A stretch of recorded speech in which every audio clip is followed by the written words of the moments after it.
everyone, I'm Brynn Shimel, and this is Community Action Now. Thank you for joining us today. We have with us Jill Connor again today from ENCAP, and then Amanda Parker, who is from the City of Bellevue Human Services Department. So we're going to talk a little bit to Amanda today about what she does, about her role in the community, but would you just start by telling us a little bit about yourself and what you do? Sure. My name's Amanda Parker, and I am the Human Service Manager for the City of Bellevue. Primarily, I manage our specialized transportation service, which focuses on our disabled and elderly community and providing them weekly transportation to various things, whatever they need really. And then I also focus on hardship assistance. Okay, very cool. Yeah. And how long have you been in this role with the city? Well, I was part-time with the city for almost a full 11 years, and then I accepted the full-time position almost 3 years ago, so a total of just under 14 years. All right, perfect. Yeah. So the City of Bellevue, you know, they have such a long history of being really community focused, yes, doing a lot of things for the city.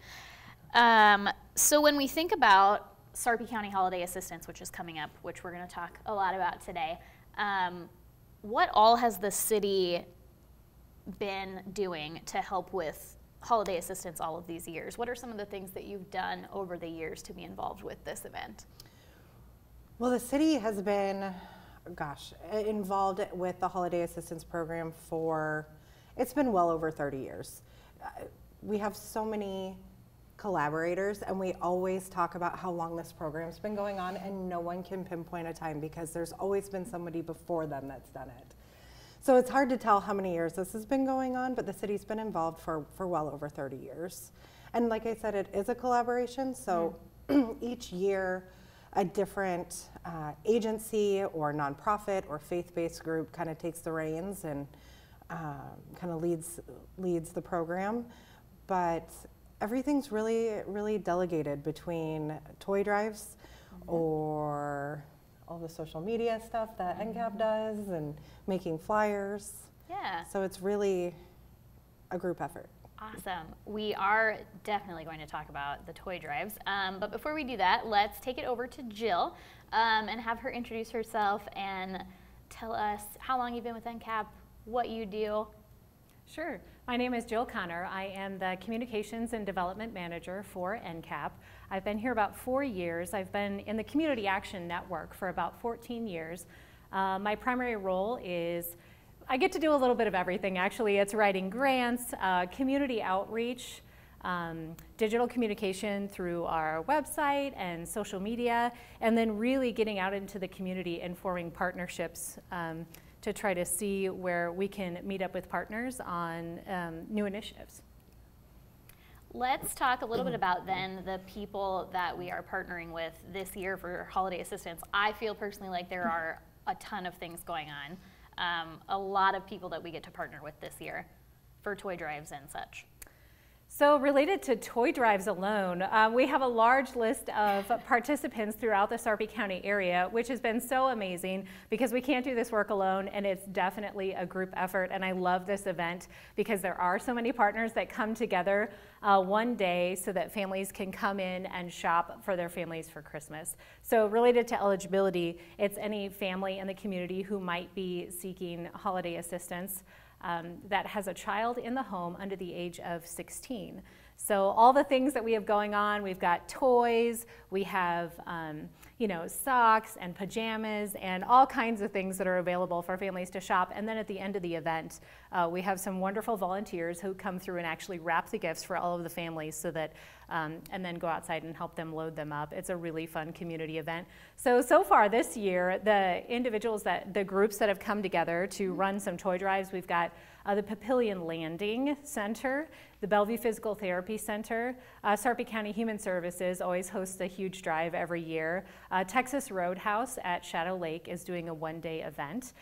Patriot Elementary School. And then we've also got the Papillion Community Foundation this year is also going to be collecting some things. Some more information will be coming out yes, about that, and I believe they're wrapping that in with their Holiday Lights Festival on November 27th. Yes, So yep. make sure that you check out their Facebook page or their website for more information. It's just papillionfoundation.org. And definitely keep an eye on ours as well. We'll be sharing as much as possible, you know, as we get more information and as things kind of tighten up plan-wise. And then I did also want to mention the Texas Roadhouse at Shadow Lake. So that that one-day toy drive, that is also in conjunction with a Bellevue Food Pantry fundraiser, like a cook's night out. So they asked if they could collect toys for us as well during the fundraiser. So we're really excited for that and to be working with all of these people. Some of them are new this year, and some of them are, you know, long-time relationships. So we're very excited. I'm personally very excited. This will be my first holiday assistance with everyone, so I'm really excited for the event and to see how it goes. Now, if you are a family that is looking for assistance, how do you sign up to get assistance? We have 3 different signups. Sorry if you were gonna go over You're the good. signups, but I think I've got. You're good. We've got the first one is on the 9th, and the second one. November 9th. Yes, November 9th. Thank you. Okay. Yes. They're all in November because the distribution is Early December. Yep, it'll be early December. So the first one is November 9th, and the second one is November 13th, and then we've got another one on November 15th. And there's 2 of them that are in Bellevue, one that's in Papillion, so that gives you a couple different chances depending on where you live in Sarpy County to make sure that you partake. At the bottom of the flyer, there is also contact information, so if for whatever reason those dates don't work, feel free to give one of us a call and we will make sure that something happens for you. Absolutely. Very good. So that's how you can sign up if you are looking for assistance this year. What about if you want to help in a different way? If you want to give financially, if you want to donate, how would you get involved with that? So the committee put together this year, we have an Amazon wish list out there that people can shop, and things are directly shipped to the Bellevue Food Pantry facility, so that, and then we'll take those over to Holiday Assistance on the day of the event. Or you can, if you'd like to contribute monetarily, so that we have enough funds to really get the things that we may not be getting in through toy drives and things like that. I know one thing that's always on the wish list is teen gifts. You know, gift certificates and things like that that may be difficult to fulfill through a drive. So there's an opportunity to give online at encapnebraska.org. Just click that donate button and then choose as the purpose Holiday Assistance, and those funds will all come back to this event. Good. As you can see, we're very excited about this event. We have a lot of things happening during the holidays. We will have Thanksgiving distribution as well, so just keep an eye on all of our social media, on our websites for more information on that. And then, since we have time, let's mention the Holiday Lights in Bellevue this year, which ENCAP will get to be a part of. But why don't you tell us exactly what goes on at that event? Well, it will be held on December 4th, and the main kickoff will be from 5 to 7 p.m., and it is at Washington Park there in Old Town Bellevue. There will be more information coming out about what's specifically more involved in that. We're just ironing out some last minute details, but I imagine by the end of the week that information will be out for the public. Perfect. And I guess, I mean, really the most important question is Santa going to be there? Fingers crossed. Okay. Yeah. All right. Well, thank you guys so much for coming and talking to me today and hanging out. We're super happy to have you here. Why don't we go ahead and take a quick break, and we will be back with our next guest.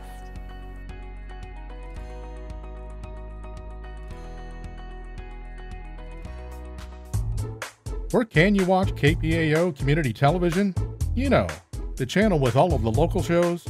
If you live in the Omaha area, Cox Channel 22 and 1022 HD is your place. If you prefer streaming, go to kpaoTVOmaha.org. And now, if you have the Apple TV box, grab our app and watch us there. KPAO on cable, streaming live, and now on Apple TV.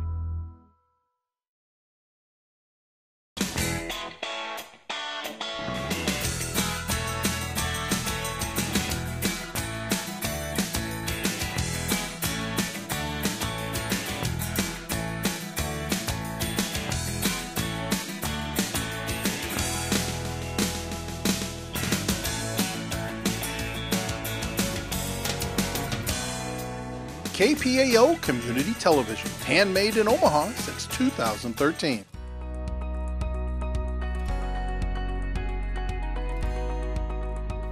Welcome back to Community Action Now. Before the break, we were chatting with Jill, the Development Communications Manager for ENCAP, and with Amanda Parker from the City of Bellevue about some of the things that we have coming up, specifically Sarpy County Holiday Assistance. And now we are joined by ENCAP's Executive Director, Aaron Bowen. Good to be here. Yeah, we're so happy that you're here. We're really excited to just talk about all things community action. So ENCAP specifically, let's talk about that first. ENCAP has been serving this community for quite a few years now, since 1965. Share a little bit more about how community action works just to make a difference in their service areas.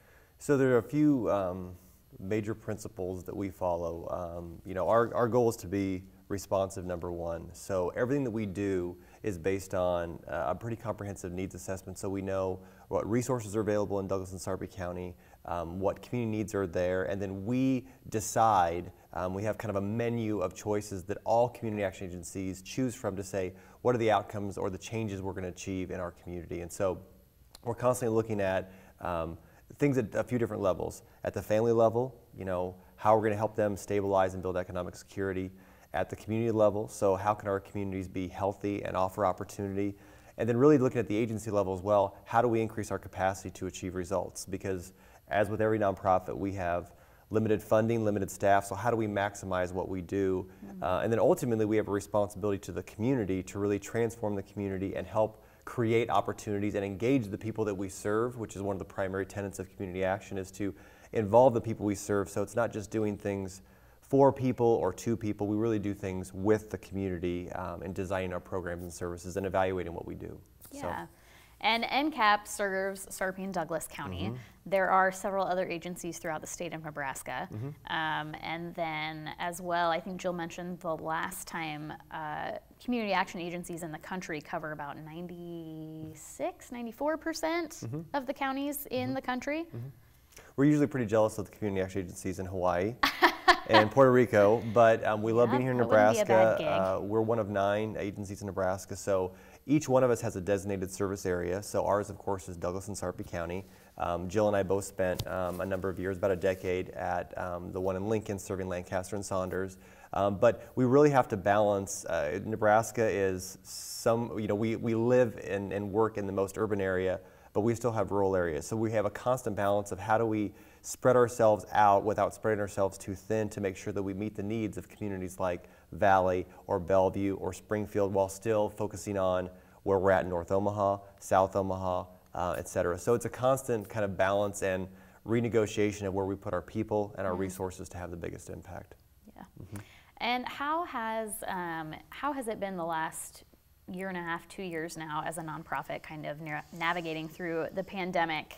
Yeah, we've all, I think, personally and professionally been impacted by the pandemic. And so we as an agency, as with all of community action, really had to pivot what we were doing in the past year and a half. So at first it was just crisis response. You know, we were all going through, what are we going to do? Right, the immediate. And then it was, and then it was figuring out how do we shift our services to make sure that we maintain connections with our clients, that we get them the services they need while still keeping staff and our clients safe, and then thinking about the bigger picture of, you know, we thought, I think initially this will be a few months, and then it was a year, and now we're still not out of it. And so just making sure that we have the infrastructure and the policies that help our staff know what does today look like, because we've experienced natural disaster, we've experienced, you know, government shutdowns. This was a new one for us, and so it's really, I think we've become stronger and are seen now even more so as an essential services provider. But it was definitely, it's been a challenge, but I think, adjusted well.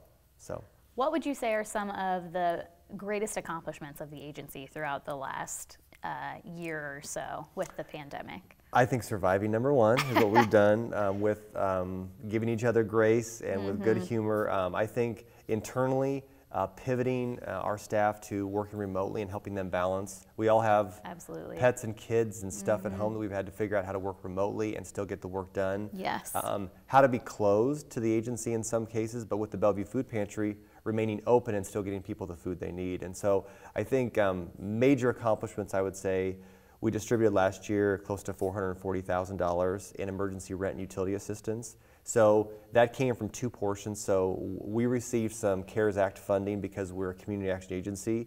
And so we spent that on rent, utility, child care, transportation expenses, really anything that a family needed. And we saw so many families and individuals for the first time because they hadn't needed to ask for that help before. Right.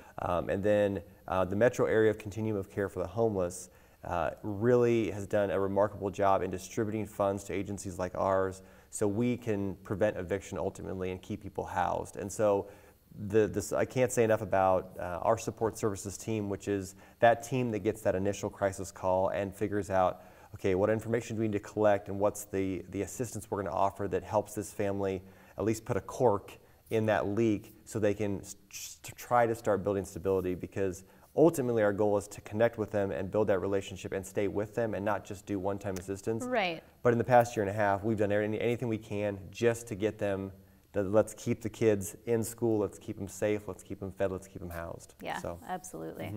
I would say, you know, transportation with, we have a really growing transportation program, which is unique to ENCAP. Yeah. But with the school shutdown, it also shut down our buses. And so we had to figure out, okay, how are we going to pivot and use our buses to meet community needs? And so we had a unique opportunity in partnership with Douglas County Community Response to begin food delivery, so door-to-door food delivery for families who it was either too much or too unsafe to come out to a pantry and wait in line. Yeah. And so we started with about 30 deliveries per week last summer, and now we're at about 120 deliveries per week. Yeah, those drivers are always running. Yes, got their bags of food. We've got new leadership, so we're trying to be more intentional about the food that we offer so families can do something with it, make something. Right. And then we just launched food delivery services through the Bellevue Food Pantry here recently. And so that I think is going to be a growing program because even without a pandemic, asking families to take time out of work or after school and lug the kids down, or if you're a senior, get in the car and come out in the cold. Right, or if you don't have transportation. That's right, which is a huge need in our community to get that food to them. So I think that creation of that program, I think doing some more work with unconnected young adults who have aged out of the foster care system. We've got a wonderful program partner in Project Everlast Omaha. So we've started that program slowly, and we hope to expand that in the next year or two. And then I think just working with program partners in general, like I said, I think we've really been seen as an essential services provider, and we can't say enough about the donor community, volunteers. I mean, you give me a list of donors every day that I get to thank. Yep. People have come out of the woodwork to support what we do, and so that's given us hope that as we move into the future in at some point, a post-pandemic world, we'll be able to keep these programs that we're operating. But it's really, we get stronger every time we get tested, and the pandemic certainly tested us all. Yep. But I think the team is ready for hopefully the next phase when we're going to do some new things. So. Yeah, we've really had just an incredible amount of support this year with, from other companies, from individuals, with partners that we've been working with. So it's been really, really amazing to see all of it. Now, if I wanted to get involved with ENCAP, if I wanted to donate, if I wanted to volunteer or support you in any way, what would I do if I wanted to do that? Okay, well, I always tell people, check out ENCAP Nebraska on Facebook to follow us on social media and see all the great things we're doing and all the content that Brynn and Jill are sharing. And encapnebraska.org is where you can go learn about us, but you can also donate to support what we do. You'll hear us say that again and again. We cannot do this work without the community, and any donation of an hour of time, $1 on up makes a difference and helps us grow the work that we do. Also, if you want us to come talk to, your civic group, your church group, Jill, Brynn, and I are always available to come out and talk with you. We've lived via Zoom the last year and a half, so we are well versed in having a Zoom meeting as well, if that's the way you want to do it. So just reach out and learn about community action, because we don't want to be the best kept secret. We are serving thousands of people every year, tens of thousands of services in our communities, and so we want to connect with you and help you learn about community action, how you can get involved. So. And it's very evident as you talk how passionate you are about community action. And as an executive director, and all of the people that you work with, all the partners that you work with, what are some specific reasons that you are passionate about community action. I mean, you've been in it for a long time. Yep. It's evident when you talk about it, but give us some specific examples. Sure. I'm, as everyone knows at work, I'm a nerd for the history of community action. But community action was born out of, one of the most, volatile and changing conditions in America's history in the mid-'60s. And so there's a legacy we have that's connected to the civil rights movement, connected to voting rights, that we have a responsibility to the communities we serve and listening to the communities we serve. And so when we come to work each day, and I tell staff this a lot, is that you're here because of the people that came before us, and we're not all going to be in community action forever. So we're also adding to that legacy and continuing on that work, because we have survived since 1965, and we're listening to some legislative testimony this morning. We're still going strong and we still have room to grow, but great stories to tell, and there's no other poverty network like ours nationwide. And a lot of our agencies house things like Head Start, weatherization. We operate food pantries, we offer health clinics. It runs the gamut. There's thousands of types of services that we offer as a network, and I think that's unique. And so we have a responsibility to do our best work. And part of the requirement of the funding we receive is to show results. And so, unlike, just counting if it's boxes of food or if it's youth, served, all those are important. We have to show changes. And so we're after, do families reach stability? Are families reducing public assistance? It's not only just the food pantry, it's can we fight food insecurity, and then think about the systems at play that put people in that position. Right, because, it's not a one and done. Yeah, we know about this, we've read about this. Poverty for most people is a temporary condition. So, especially during the pandemic, so many people came through that had never had to ask for help before. Right. So many of our families are working families. Yeah. And unfortunately, you see on the news stories of, fraudulent activity with SNAP benefits or people taking advantage of the system. Those are a rarity. It's hard enough for any of us to ask for help, and some of our clients are the most courageous people that we work with, because they're in the thick of it, having to make choices of, do I put gas in the car or food on the table? Right. Can I get to that wellness appointment when I have to get to my job? So we want to have that conversation and just really work on that long-term change with them, so they get to change the trajectory of our lives, and hopefully we can help them on that journey. So. Yeah. Well, we know how committed you are to your job, but tell us a little bit about your family, things that you do outside of work. We talked a little bit about Zooming from home earlier, and babies and kids and pets being involved in that. Everybody once in a while has a little one running through the background, and you have that at your house. I do. My wife is also she's the director of a statewide nonprofit, so we talk a lot of shop at home, but with a preteen and a kindergartner and a 4-month-old, they keep us busy at swim meets, dance, diapers, the whole thing. But I've spent most of my life in Nebraska, and this is my best time of year, so I love the fall and enjoying just the weather and seeing the seasons change. So it's been an adjustment for us all, but I think we're starting to see the beginnings of what it's going to look like on the other end of the pandemic, and we're excited. But in community action, we're always braced for the next unpredictable thing that happens for us. So, but again, do you guys get outside during the fall as a family? We try to. We have a dog that keeps us very busy. All right. So it's not always shop talk. Hopefully, you guys can. No, we try not to so much. Right. But I think what we tell staff at work is that in order to do your best work, you've got to have all your family stuff taken care of, because that is first. And so trying to still stay busy and get all of our stuff done as an agency, but prioritizing the things that are most important. So that family time, pets, just respite, because when you're at work, it's intense. There's nothing like community action. So. Yeah. Well, thank you so much for being here, Aaron. We're so happy to have you. And to Amanda with the City of Bellevue, and also with Jill. We love having you guys here. We love learning more about community action and what's going on. So thank you for tuning in. Be sure to catch us next month. We'll be talking about all the holiday things happening in December. And together we hope to continue helping keep our community fed, housed, and safe. Thank you guys. We will see you next time. Thanks, Brynn.